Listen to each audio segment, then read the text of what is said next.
Students, ಇದು 8ನೇ ತರಗತಿಯ ಗಣಿತ ಅಧ್ಯಾಯ 5. ಈಗಾಗಲೇ ನಾವು ಅಭ್ಯಾಸ 5.3 ಎಲ್ಲ ಲೆಕ್ಕಗಳನ್ನು ಮಾಡಿ ಮುಗಿಸಿದ್ದೇವೆ.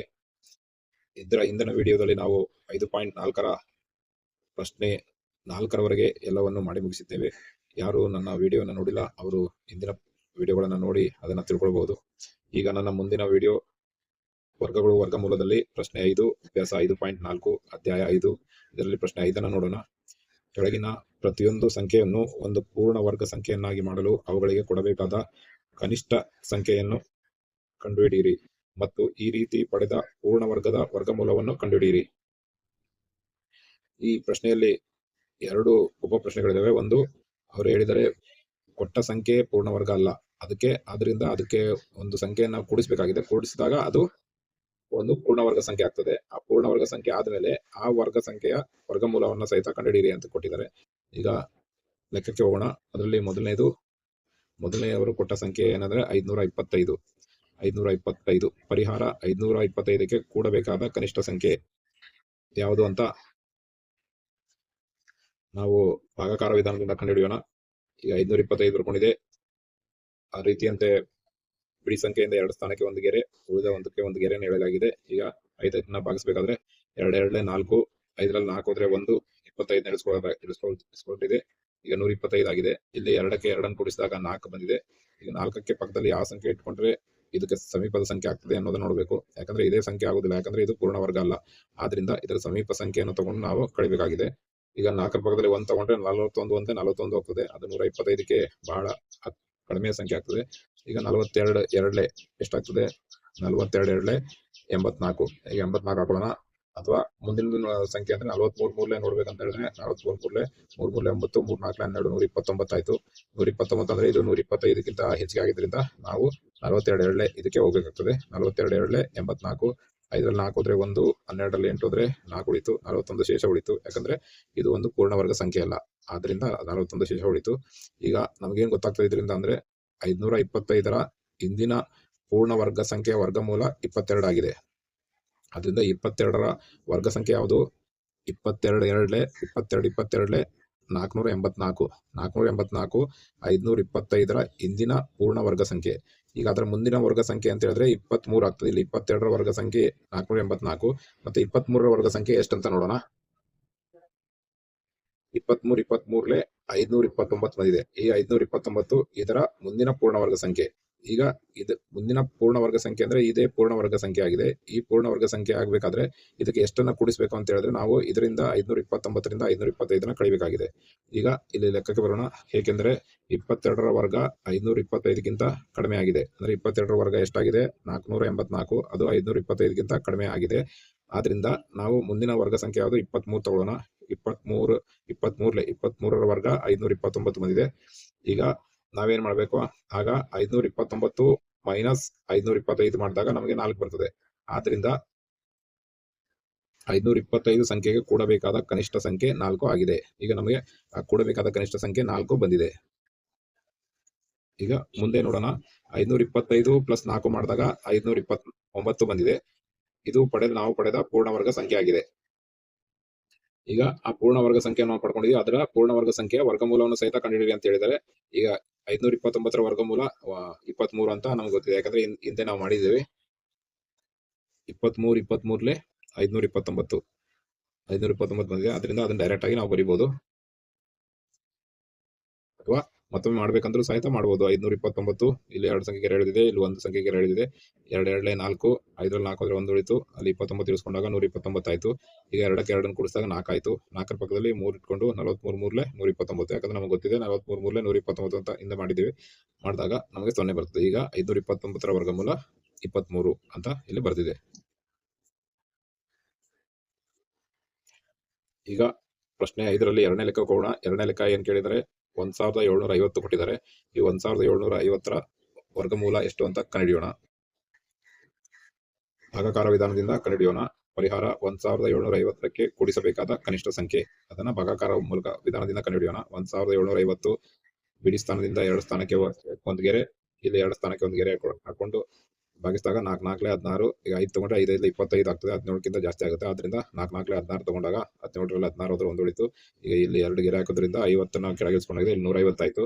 ಇಲ್ಲಿ ಏನ್ ಮಾಡ್ಬೇಕಂದ್ರೆ 4ಕ್ಕೆ 4ಅನ್ನು ಕೂಡಿಸಿದಾಗ 8 ಆಗುತ್ತೆ. 8ರ ಪಕ್ಕದಲ್ಲಿ ಯಾವ ಸಂಖ್ಯೆ ಇಟ್ಕೊಂಡ್ರೆ ಇದಕ್ಕೆ ಸಮೀಪ ಆಗ್ತದೆ ಅಂತ ನೋಡಬೇಕಾಗಿದೆ. ಯಾಕಂದ್ರೆ ಇದು ಪೂರ್ಣವರ್ಗ ಸಂಖ್ಯೆ ಅಲ್ಲ. ಆದ್ರಿಂದ ಅದರ ಸಮೀಪದ ಸಂಖ್ಯೆ ಇಟ್ಕೊಂಡು ನಾವು ಭಾಗಿಸಬೇಕಾಗುತ್ತೆ. 81 ಒಂದಲೇ 81 ಅಂತ ಗೊತ್ತಿದೆ, ಅದನ್ನ ಇಟ್ಕೊಂಡು ಮಾಡ್ಬೋದು. ಆದ್ರೆ 82 ಎರಡಲೇ ಎಷ್ಟು ಅಂತ ಅದನ್ನು ನೋಡ್ಬಿಡೋಣ. ಈಗ 82 ಎರಡಲೇ 164. 164 ಅಂದ್ರೆ 150ಕ್ಕಿಂತ ಜಾಸ್ತಿ ಆಗಿದ್ರಿಂದ ನಾವು 81 ಅಂತ 81 ತಗೊಳ್ಳೋಣ. ಅದರಲ್ಲಿ 1 ಹೋದ್ರೆ 9 ಉಳಿತು. ಆಮೇಲೆ 14ರಲ್ಲಿ 8 ಹೋದ್ರೆ 6 ಉಳಿತು. ಈ 69 ಶೇಷ ಉಳಿತು. 69 ಶೇಷ ಯಾಕೆ ಉಳಿತು ಅಂತ ಹೇಳಿದ್ರೆ ಇದು ಒಂದು ಪೂರ್ಣವರ್ಗ ಸಂಖ್ಯೆ ಅಲ್ಲ, ಆದ್ರಿಂದ ಶೇಷ ಉಳಿತು. 1750 ಪೂರ್ಣ ವರ್ಗ ಸಂಖ್ಯೆ ಅಲ್ಲ, ಆದ್ರಿಂದ ಅದಕ್ಕೆ ಶೇಷ ಉಳಿದಿದೆ. ಈ 1750ರ ಹಿಂದಿನ ಪೂರ್ಣವರ್ಗದ ವರ್ಗ ಸಂಖ್ಯೆ 41 ಆಗಿದೆ. ಆದ್ರಿಂದ ನಾವೇನ್ ಬರಿಬೇಕಂದ್ರೆ ಈಗ 41ರ ವರ್ಗ 1750ಕ್ಕಿಂತ ಕಡಿಮೆ ಇದೆ. ಆದ್ರಿಂದ 41ರ ವರ್ಗ ಅಂದ್ರೆ ಎಷ್ಟು? 41ರ ವರ್ಗ 1681. ಆದ್ರಿಂದ 1750ಕ್ಕಿಂತ ಇದು ಕಡಿಮೆ ಇದೆ. ಆದ್ರಿಂದ ನಾವೇನ್ ಬರೀಬೇಕು? 41ರ ವರ್ಗ 41 ಎಲ್ಲಿ ಬಂತು? ಇಲ್ಲಿ ಭಾಗಲಬ್ಧ 41ರ ವರ್ಗ 1750ಕ್ಕಿಂತ ಕಡಿಮೆ ಇದೆ. ಕಡಿಮೆ ಇದೆ ಅಲ್ಲ, ಇದಕ್ಕಿಂತ 1700ಕ್ಕಿಂತ ಇದು 41ರ ವರ್ಗ 1681 ಕಡಿಮೆ ಇದೆ. ಆದ್ರಿಂದ 41ರ ವರ್ಗ 1750ಕ್ಕಿಂತ ಕಡಿಮೆ ಇದೆ ಅಂತ ಬರಿಬೇಕು. ನಂತರ ಅದರ ಮುಂದಿನ ವರ್ಗ ಅಂತ ಹೇಳಿದ್ರೆ 42 ತಗೋಬೇಕಾದ್ರೆ 42 ಯಾವುದು? 42 × 42 ಮಾಡಿದಾಗ 2 2 4, 2 4 8 ಪ್ಲಸ್ ಇಟ್ಟು 4 2 8, 4 4 16, 4ಕ್ಕೆ 4, 8 8, 16ಕ್ಕೆ 6, ಕೈಲಿ 1, 6 1 7, 1ಕ್ಕೆ 1, 1764. 42ರ ವರ್ಗ 1764. ಈಗ ಏನ್ ಮಾಡ್ಬೇಕಂದ್ರೆ 1764ರಲ್ಲಿ 1750 ಕಳೆದಾಗ ನಮಗೆ ಒಂದು ಸಂಖ್ಯೆ ಸಿಗ್ತದೆ. 1764ರಲ್ಲಿ 1750ನ ಕಳೆದಾಗ 14 ಸಂಖ್ಯೆ ಸಿಗ್ತದೆ. ಈಗ ಇದರ ಅರ್ಥ ಏನು? 1750ಕ್ಕೆ 14ಅನ್ನು ಕೂಡಿಸಿದಾಗ ನಮಗೆ ಒಂದು ಪೂರ್ಣವರ್ಗ ಸಂಖ್ಯೆ ಸಿಗ್ತದೆ. ಆದ್ದರಿಂದ 1750ಕ್ಕೆ ಕೂಡಬೇಕಾದ ಕನಿಷ್ಠ ಸಂಖ್ಯೆ 14 ಅಂತ ನಾವು ಇಲ್ಲಿ ತಿಳ್ಕೋಬಹುದು. ಈಗ 1750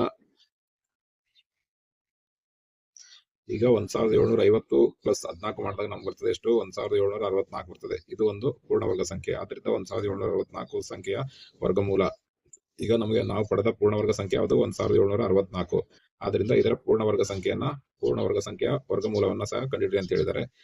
1764ರ ವರ್ಗಮೂಲ 42. ಯಾಕಂದ್ರೆ ಈಗಾಗಲೇ ನಾವು ಇಲ್ಲಿ ಮಾಡಿದೀವಿ. 42 1764 ಬಂದಿದೆ. ಅಥವಾ ನಾವು ಮತ್ತೊಂದ್ಸರಿ ಚೆಕ್ ಮಾಡೋಣ. 1764 ಎರಡು ಸಂಖ್ಯೆಗೆ ಒಂದೊಂದು ಗೆರೆ ಎಳಿತಾ ಹೋಗೋಣ. ನಂತರ 4 4 16 ಹಾಕೊಂಡಾಗ 17ರಲ್ಲಿ 16 ಆದ್ರೂ 1 ಉಳಿತು. 64ನ ಇಳಿಸ್ಕೊಳ್ಳೋಣ. 164 ಆಯ್ತು. ಇಲ್ಲಿ 4ಕ್ಕೆ 4 ಕೂಡಿಸಿದಾಗ 8 ಬಂತು. ಇದ್ರ ಪಕ್ಕದಲ್ಲಿ 164 ಬರ್ಬೇಕಂದ್ರೆ 2 ಹಾಕೊಂಡು 2ರಿಂದ ಗುಣಿಸ್ಬೇಕು. 82 ಎರಡಲೇ 164. ಇಲ್ಲಿ 0 ಬಂತು. ಆದ್ರಿಂದ 1764ರ ವರ್ಗಮೂಲ 42. 1764ರ ವರ್ಗಮೂಲ 42 ಆಗಿದೆ. ಈಗ ಪ್ರಶ್ನೆ 5ರಲ್ಲಿ ಮೂರನೇದು 252 ಕೊಟ್ಟಿದ್ದಾರೆ. 252 ಪರಿಹಾರ. 252ಕ್ಕೆ ಕೂಡಬೇಕಾದ ಕನಿಷ್ಠ ಸಂಖ್ಯೆ ಯಾವುದಂತ ಈ ಭಾಗಾಕಾರ ಮೂಲದ ವಿಧಾನದಿಂದ ಕಂಡುಹಿಡಿಯೋಣ.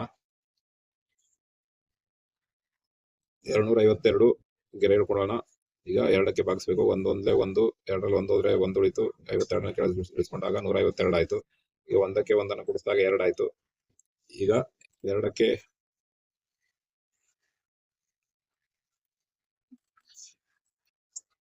152ಕ್ಕೆ ಈಗ 2ರ ಪಕ್ಕದಲ್ಲಿ ಯಾವ್ದು ಇಟ್ಕೊಂಡು ಭಾಗಿಸಿದ್ರೆ ಈಗ 152 ಬರ್ತದೆ ಅಂತ ನೋಡೋಣ ಅಂದ್ರೆ ಇಲ್ಲಿ 252 ಒಂದು ಪೂರ್ಣವರ್ಗ ಸಂಖ್ಯೆ ಆಗುದಿಲ್ಲ. ಆದ್ರಿಂದ ಇದು 152 ಬರುವುದಿಲ್ಲ. ಆದ್ರಿಂದ ಇದರ ಸಮೀಪದ ಸಂಖ್ಯೆಯನ್ನ ಒಂದನ್ನ ಕಂಡುಹಿಡಬೇಕು. ಈಗ 2ರ ಪಕ್ಕದಲ್ಲಿ ಈಗ 152ಕ್ಕೆ ಹತ್ರದ ಸಂಖ್ಯೆ ಅಂತ ಹೇಳಿದ್ರೆ 5 ಹಾಕೊಂಡು ಬಾರಿಸಿದಾಗ 25 5ಲೆ 125 ಬರ್ತದೆ. ಈಗ 152ರಲ್ಲಿ 125 ಕಳೆದಾಗ 27 ಬರ್ತದೆ. 27 ಶೇಷ ಉಳಿದಿದ್ರಿಂದ ಇದು ಒಂದು ಪೂರ್ಣವರ್ಗ ಸಂಖ್ಯೆ ಅಲ್ಲ ಅಂತ ಗೊತ್ತಾಗ್ತದೆ. ಆದ್ರಿಂದ ಇದರ ಹಿಂದಿನ ಪೂರ್ಣವರ್ಗ ಸಂಖ್ಯೆಯ ವರ್ಗಮೂಲ 15 ಆಗಿದೆ. ಆದ್ರಿಂದ ಈ 15 15ಲೆ 225. ಆದ್ರಿಂದ ನಾವಿಲ್ಲಿ ಏನ್ ಬರೀಬೇಕಂದ್ರೆ 15ರ ವರ್ಗ 252ಕ್ಕಿಂತ ಕಡಿಮೆ ಇದೆ. ಆದ್ರಿಂದ ಅದ್ರ ಮುಂದಿನ ಯಾವುದು? 16 ತಗೊಳ್ಬೇಕಾಗಿದೆ. 16ರ ವರ್ಗ 256. ಇಲ್ಲಿ 16ರ ವರ್ಗ 16 × 16 ಮಾಡಿದಾಗ ನಮಗೆ 256 ಬಂದಿದೆ. ಆದ್ರಿಂದ ನಮಗೆ 16ರ ವರ್ಗ 256 ಅಂತ ಬರೆಯೋಣ. ಈಗ 256ರಲ್ಲಿ 252ನ್ನ ಕಳೆದಾಗ ನಮಗೆ 4 ಸಿಗ್ತದೆ. ಯಾಕಂದ್ರೆ 252ರ ಮುಂದಿನ ಪೂರ್ಣವರ್ಗ 256 ಆಗಿದೆ. ಆದ್ರಿಂದ ಇದಕ್ಕೆ 252ಕ್ಕೆ ಕೂಡಿಸಬೇಕಾದ ಕನಿಷ್ಠ ಸಂಖ್ಯೆ ಕಂಡುಹಿಡಿಯಬೇಕಾದ್ರೆ 256ರಿಂದ ಇದನ್ನ ಕಳಿಬೇಕಾಗ್ತದೆ. ಕಳೆದಾಗ ನಮಗೆ 4 ಬರ್ತದೆ. ಆದ್ದರಿಂದ 252ಕ್ಕೆ ಕೂಡಿಸಬೇಕಾದ ಕನಿಷ್ಠ ಸಂಖ್ಯೆ 4.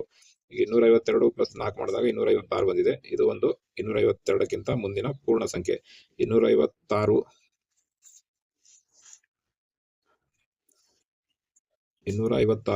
ನಾವು ಪಡೆದ ಒಂದು ಪೂರ್ಣವರ್ಗ ಸಂಖ್ಯೆ ಆಗಿದೆ. ಅದರದ ವರ್ಗಮೂಲವನ್ನ ಕಂಡುಹಿಡಿ ಅಂತ ಹೇಳಿದ್ದಾರೆ. ಆದ್ರಿಂದ 256 ವರ್ಗಮೂಲ 16. ಈಗ ನಾವೀಗಾಗಲೇ ಮಾಡಿದೀವಿ, ಆದ್ರೂ ಒಂದ್ಸರಿ ಮತ್ತೊಂದ್ಸರಿ ಮಾಡೋಣ. ಬೇಕಾದ್ರೆ 256 ಇಲ್ಲಿ ಗೆರೆ ಎಳೆದಿದೆ, 1 ಒಂದ್ಲೆ 1, 2ರಲ್ಲಿ 1 ಹೋದ್ರೆ 1, 56 ಇಳಿಸ್ಕೊಂಡು ಹೋಗಿದೆ. ಇಲ್ಲಿ 156 ಬಂತು, 1ಕ್ಕೆ 1 ಕೂಡಿಸಿದಾಗ 2 ಬಂತು. ಈಗ ಇಲ್ಲಿ 156ಕ್ಕೆ ಆಗ್ಬೇಕಂತ ಹೇಳಿದ್ರೆ ಇಲ್ಲಿ 6 ಹಾಕೊಂಡು 26ಕ್ಕೆ 6ರಿಂದ ಗುಣಿಸಿದಾಗ 156 ಬರ್ತದೆ. 156ರಲ್ಲಿ 156 ಹೋದಾಗ 0 ಬರ್ತದೆ. ಈಗ 256ರ ವರ್ಗಮೂಲ 16 ಆಗಿದೆ. ಆದ್ರಿಂದ ಇಲ್ಲಿ ಬರೆದಿದೆ 256ರ ವರ್ಗಮೂಲ 16. ಈಗ ಪ್ರಶ್ನೆ 5ರಲ್ಲಿ 4ನೇ ಲೆಕ್ಕ ಏನ್ ಕೊಟ್ಟಿದ್ದಾರೆ? 1825 ಕೊಟ್ಟಿದ್ದಾರೆ. ಪರಿಹಾರ 1825 ಸಂಖ್ಯೆಗೆ ಕೂಡಬೇಕಾದ ಕನಿಷ್ಠ ಸಂಖ್ಯೆ ಯಾವುದು ಅಂತ ಕಂಡುಹಿಡಿಯೋಣ. ಭಾಗಾಕಾರ ವಿಧಾನದಿಂದ 1825 ಬರ್ಕೊಳ್ಳೋಣ. ಮೇಲೆ ಬಿಡಿ ಸ್ಥಾನದ 2 ಸ್ಥಾನಕ್ಕೆ ಗೆರೆ ಎಳೆಯೋಣ. ಈಗ 4 4ಲೆ 16, 5ರಿಂದ ಆಗೋದಿಲ್ಲ, ಯಾಕಂದ್ರೆ 5 5 25 ಆಗೋಗ್ತದೆ, ಇದಕ್ಕಿಂತ ಜಾಸ್ತಿ ಆಗ್ತದೆ. ಆದ್ರೆ 4 4ಲೆ 16, 18ರಲ್ಲಿ 16 ಹೋದ್ರೆ ನಮಗೆ 2 ಉಳಿತು. ಇಲ್ಲಿ 25ನ ಕೆಳಗೆ ಇಳಿಸ್ಕೊಂಡಾಗ 225 ಆಯ್ತು. ಈಗ ಇಲ್ಲಿ 4ಕ್ಕೆ 4 ಕೂಡಿಸಿದಾಗ 8 ಆಯ್ತು. ಈಗ 225ಕ್ಕೆ ಹತ್ತಿರದ ಒಂದು ಸಂಖ್ಯೆಯನ್ನ ಕಂಡುಹಿಡಿಬೇಕು, ಯಾಕಂದ್ರೆ ಇದೊಂದು ಪೂರ್ಣವರ್ಗ ಸಂಖ್ಯೆ ಅಲ್ಲ. ಆದ್ರಿಂದ ಈ 81 ಹಾಕೊಂಡ್ರೆ 81 ಆಗ್ತದೆ. 225ಗಿಂತ 81 ಬಹಳ ಕಡಿಮೆ ಆಗಿದೆ. ಆದ್ರಿಂದ 82 ಮಾಡಿದಾಗ ನಮಗೆ 82 2ಲೆ 164 ಬಂದಿದೆ. 164 ಸಹಿತ 225ಗಿಂತ ಕಡಿಮೆ ಅಂತ ಅನಿಸ್ತಾ ಇದೆ. ಅವಾಗ ನಾವು 83ಕ್ಕೆ ಹೋಗಿ ಚೆಕ್ ಮಾಡೋಣ. 83 ಮಾಡಿದಾಗ 83 ಮೂರ್ಲೆ 249 ಬರ್ತದೆ. 249 ಅಂದ್ರೆ 225ಗಿಂತ ಹೆಚ್ಚಿಗೆ. ಆದ್ರಿಂದ ನಾವು 82 2ಲೆ 164ನೇ ತಗೊಳ್ಬೇಕಾಗ್ತದೆ. 164 ತಗೊಂಡಾಗ 5ರಲ್ಲಿ 4 ಹೋದ್ರೆ 1, 12ರಲ್ಲಿ 6 ಹೋದ್ರೆ 6, ಇಲ್ಲಿ 1ರಲ್ಲಿ 1 ಹೋದ್ರೆ 0. ಈಗ ನಮಗೆ 61 ಶೇಷ ಉಳಿತು. ಶೇಷ ಯಾಕೆ ಉಳಿತು ಅಂತ ಹೇಳಿದ್ರೆ 1825 ಒಂದು ಪೂರ್ಣವರ್ಗ ಸಂಖ್ಯೆ ಅಲ್ಲ. ಆದ್ರಿಂದ ಇದರ ಹಿಂದಿನ ಪೂರ್ಣವರ್ಗ ಸಂಖ್ಯೆ ವರ್ಗಮೂಲ 42 ಆಗಿದೆ. ಆಗ ನಾವು ಈಗ 42ರ ವರ್ಗ 1825ಗಿಂತ ಕಡಿಮೆ ಆಗಿದೆ. 42ರ ವರ್ಗ ಎಷ್ಟು? 42ರ ವರ್ಗ 1764. 1764 1825ಗಿಂತ ಕಡಿಮೆ ಇದೆ. ಆದ್ರಿಂದ 42ರ ವರ್ಗ 1825ಗಿಂತ ಕಡಿಮೆ ಇದೆ ಅಂತ ಚಿಹ್ನೆಯ ಮೂಲಕ ಇಲ್ಲಿ ಬರ್ತಿದೆ. ಮುಂದಿನ ವರ್ಗ ಸಂಖ್ಯೆ ಅಂತ ಹೇಳಿದ್ರೆ 43. 43ರ ವರ್ಗ 1825. ಅದನ್ನ ಇಲ್ಲಿ ಮಾಡಿದೆ. 43ಲೆ 1849. ಆದ್ರಿಂದ 43ರ ವರ್ಗ 1849 ಅಂತ ಬರ್ಕೊಂಡು ಹೋಗಿದೆ. ಈಗ ಇದಕ್ಕೆ ಕೂಡಬೇಕಾದ ಕನಿಷ್ಠ ಸಂಖ್ಯೆ ಕಂಡುಹಿಡಿಯಬೇಕಾದ್ರೆ ಇದ್ರ ಮುಂದಿನ ವರ್ಗ ಸಂಖ್ಯೆಯನ್ನ ಇದನ್ನ ಕಳಿಬೇಕು. ಆದ್ರಿಂದ 1849ರಿಂದ 1825ನ ಇದರಿಂದ ಕಳೆದಾಗ ನಮ್ಗೆ 24 ಬರ್ತದೆ.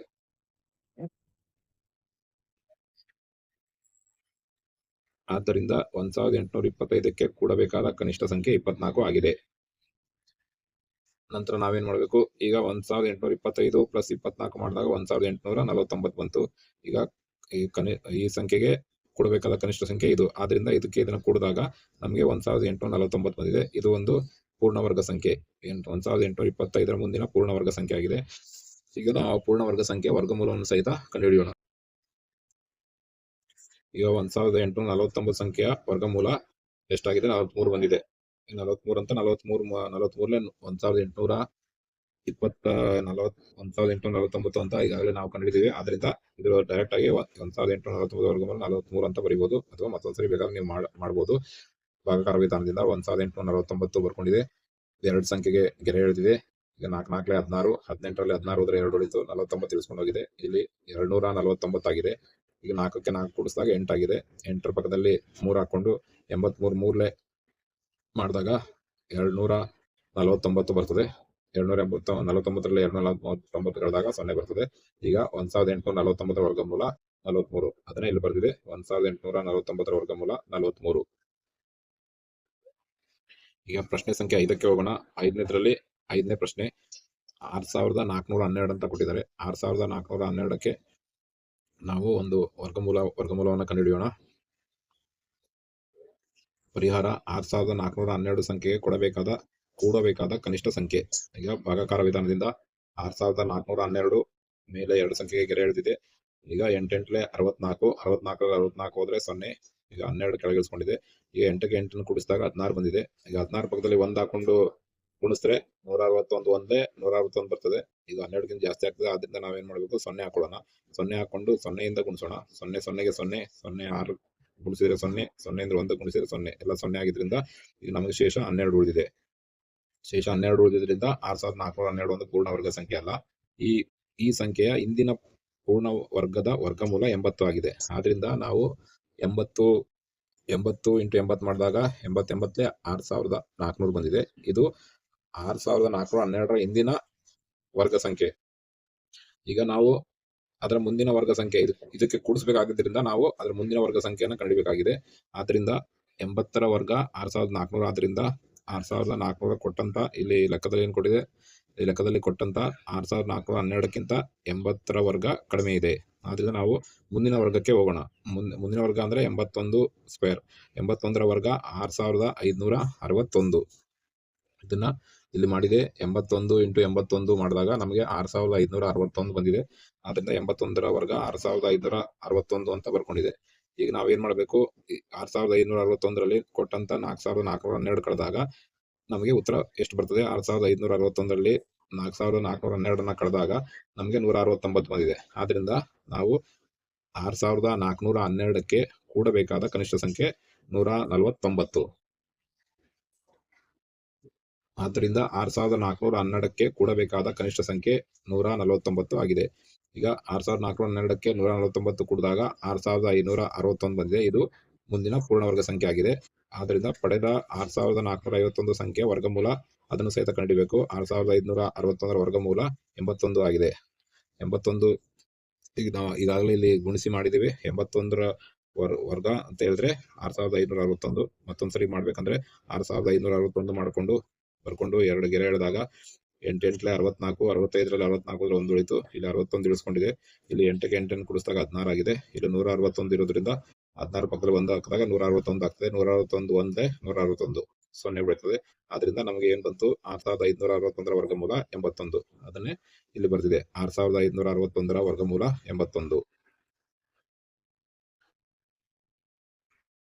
ಇಲ್ಲಿಯವರೆಗೆ 8ನೇ ತರಗತಿ ಗಣಿತ ಅಧ್ಯಾಯ 5 ಅಭ್ಯಾಸ 5.4ರ ವರ್ಗಗಳು ಮತ್ತು ವರ್ಗಮೂಲಗಳಲ್ಲಿ ಪ್ರಶ್ನೆ 5ರ ಎಲ್ಲ ಪ್ರಶ್ನೆಗಳಿಗೆ ನಾವು ಉತ್ತರಗಳನ್ನು ಕಂಡುಹಿಡಿದಿದ್ದೇವೆ. ಈಗ ಮುಂದಿನ ವಿಡಿಯೋಗಾಗಿ ನಿರೀಕ್ಷಿಸಿ. ಇದು ಮ್ಯಾಥ್ಸ್ ಮ್ಯಾಗ್ನೆಟ್ ಯೂಟ್ಯೂಬ್ ಚಾನಲ್. ಈ ಚಾನಲ್ನಲ್ಲಿ ಬರುತ್ತಿರುವ ಎಲ್ಲ ಲೆಕ್ಕಗಳು ನಿಮಗೆ ಇಷ್ಟವಾಗಿದ್ದಲ್ಲಿ ಲೈಕ್ ಮಾಡಿ, ಶೇರ್ ಮಾಡಿ, ಸಬ್ಸ್ಕ್ರೈಬ್ ಆಗಿ. ಧನ್ಯವಾದಗಳು.